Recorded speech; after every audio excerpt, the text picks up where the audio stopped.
Leitura do livro Sapiens, de Yuval Noah Harari, O Dogma Científico. A ciência moderna não tem dogma, mas tem um conjunto de métodos de pesquisa em comum, todos baseados em coletar observações empíricas, aquelas que podemos observar com pelo menos um dos nossos sentidos, e reuni-las com a ajuda de ferramentas matemáticas. Ao longo da história, as pessoas coletaram observações empíricas, mas a importância dessas observações geralmente era limitada, porque desperdiçar recursos preciosos fazendo novas observações, quando já temos todas as respostas do que necessitamos? Mas, à medida que as pessoas modernas passaram a admitir que não conheciam as respostas para algumas perguntas muito importantes, acharam necessário procurar conhecimentos completamente novos. Em consequência, o método de pesquisa predominante da atualidade parte do princípio de um conhecimento antigo que é insuficiente. Em vez de estudar as antigas tradições, hoje se dá ênfase às novas observações e experimentos. Quando as observações atuais se chocam com as tradições passadas, damos precedência às observações. É claro, físicos examinando o espectro de galáxias distantes, arqueólogos analisando as descobertas de uma cidade da Era do Bronze e cientistas políticos estudando o surgimento do capitalismo não desconsideram a tradição.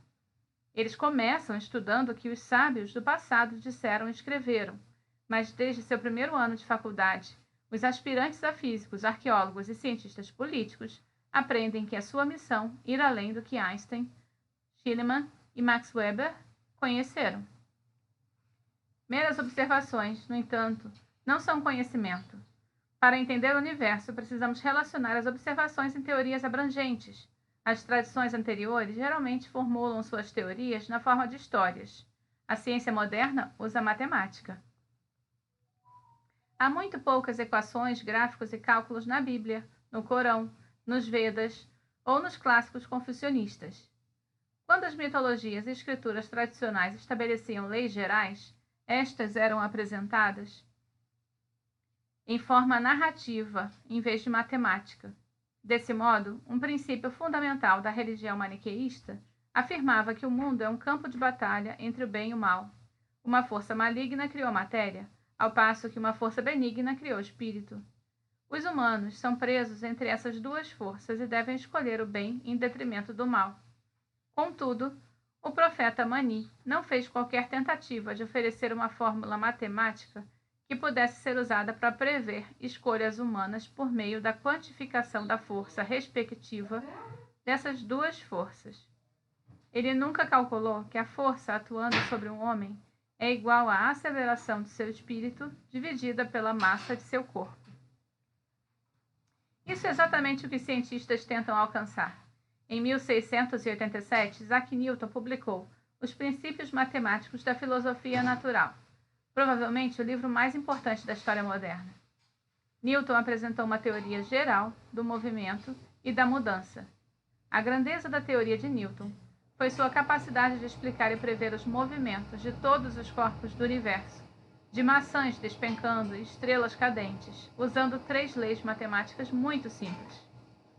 Daí em diante, qualquer pessoa que quisesse entender e prever o movimento de uma bala de canhão ou de um planeta simplesmente tinham de medir a massa, a direção e a aceleração do objeto e as forças atuando sobre ele. Ao inserir esses números na equação de Newton, podia-se prever a posição futura do objeto. Funcionava como mágica. Somente por volta do fim do século XIX, os cientistas se depararam com algumas observações que não se enquadravam muito bem nas leis de Newton. E então essa levou às revoluções seguintes da física, a teoria da relatividade e a mecânica quântica. Newton mostrou que o livro da natureza está escrito na linguagem da matemática. Alguns capítulos, por exemplo, se reduzem a uma equação simples, mas estudiosos que tentaram reduzir a biologia, a economia e a psicologia a equações newtonianas precisas descobriram que esses campos têm um nível de complexidade que torna inútil tal aspiração.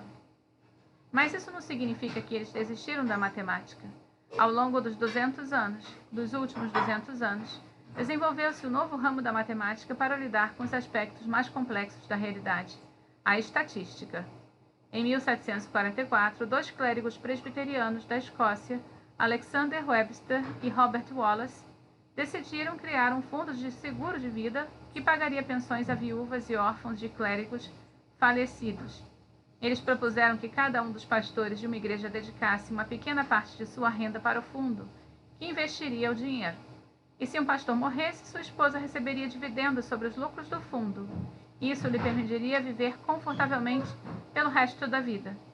Porém, para determinar quantos pastores tinham de pagar a fim de que o fundo tivesse dinheiro suficiente para honrar suas obrigações, Webster e Wallace precisavam ser capazes de prever quantos pastores morreriam a cada ano, quantas viúvas e órfãos eles deixariam e quantos anos as viúvas viveriam a mais do que os seus maridos. Observe que os dois clérigos não fizeram. Eles não rezaram para que Deus lhes revelasse a resposta. Nem propuseram a resposta das Escrituras Sagradas e nas suas obras dos teólogos antigos. Tampouco entraram em uma discussão filosófica abstrata. Sendo escoceses, eram sujeitos práticos, então contataram um professor de matemática da Universidade de Edimburgo, Colin MacLaurin, e os três reuniram dados sobre a idade em que as pessoas morriam e usaram esses dados para calcular quantos pastores provavelmente morreriam em determinado ano. Seu trabalho se baseou em vários avanços recentes no campo da estatística e da probabilidade. Um desses avanços foi a lei dos grandes números de Jacob Bernoulli. Bernoulli havia codificado o princípio de que, embora fosse difícil prever com certeza um acontecimento específico, como a morte de uma pessoa em particular, era possível prever com grande precisão o resultado médio de muitos acontecimentos similares. Isto é, embora MacLaurin não pudesse usar a matemática para prever se Webster e Wallace morreriam no ano seguinte, ele podia, com dados suficientes, dizer a Webster e Wallace quantos pastores presbiterianos da Escócia quase certamente morreriam no ano seguinte. Por sorte, eles já contavam com os dados que poderiam usar. Tábuas atuariais publicadas 50 anos antes por Edmund Halley mostraram-se especificamente úteis. Halley havia analisado registros de 1.238 nascimentos e 1.174 mortes obtidos na cidade de Breslávia, na Alemanha.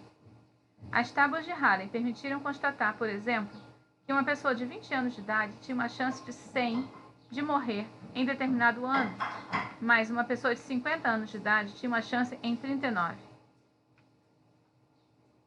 Processando esses números, Webster e Wallace concluíram que, em média, haveria 930 pastores presbiterianos escoceses vivendo em um dado momento, e uma média de 27 pastores morria por ano, 18 dos quais deixariam viúvas. 5 dos que não deixariam viúvas deixariam filhos órfãos. E 2 dos que deixariam viúvas deixariam também filhos de casamentos anteriores que ainda não haviam completado 16 anos de idade. Posteriormente, eles calcularam quanto tempo deveria se passar até a viúva morrer ou se casar novamente. Em ambos os casos, o pagamento da pensão cessaria. Com esses números, Webster e Wallace puderam determinar quanto dinheiro os pastores que aderissem ao fundo teriam de pagar para garantir o futuro de seus entes queridos, contribuindo com 2 libras, 12 shillings e 2 pence por ano.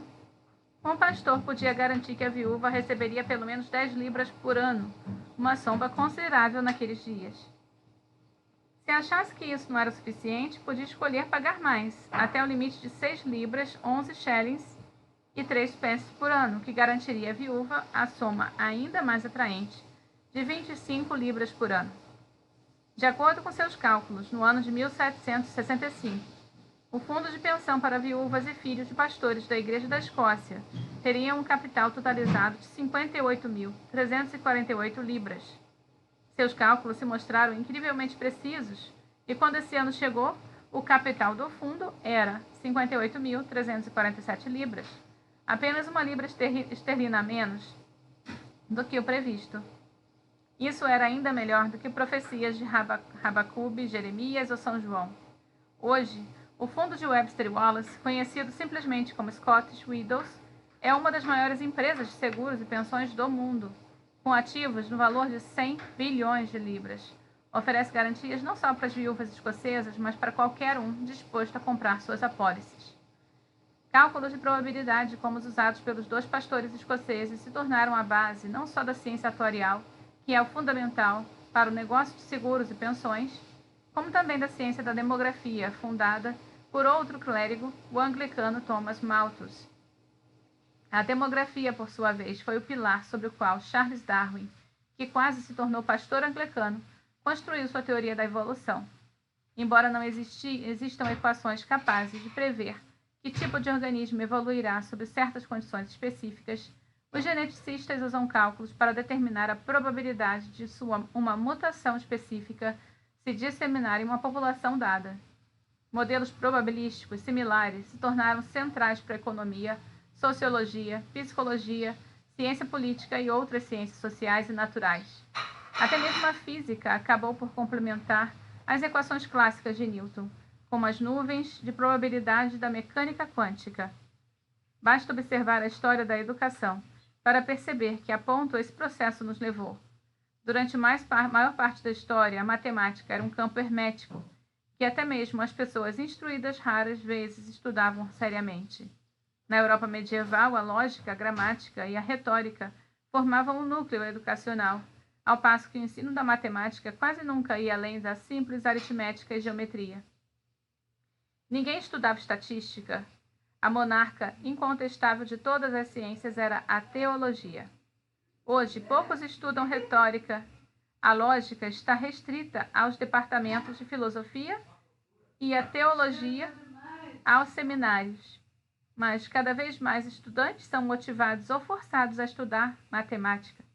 Há um movimento irresistível rumo às ciências exatas, definidas como exatas, por usarem ferramentas matemáticas. Até mesmo áreas de estudo que tradicionalmente faziam parte das humanidades, como estudo da linguagem humana, linguística e psique humana, psicologia, se apoiam cada vez mais na matemática e tentam se apresentar como ciências exatas. Os cursos de estatística hoje são parte dos requisitos básicos, não só na física e na biologia, como também na psicologia, na sociologia, economia e na ciência política.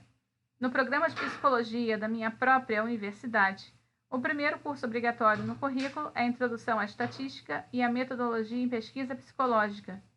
Estudantes de psicologia, no segundo ano, cursam métodos estatísticos em pesquisa psicológica. Confúcio, Buda, Jesus e Maomé teriam ficado perplexos se lhes contássemos que, para entender a mente humana e a cura das suas doenças, primeiro é preciso estudar a estatística.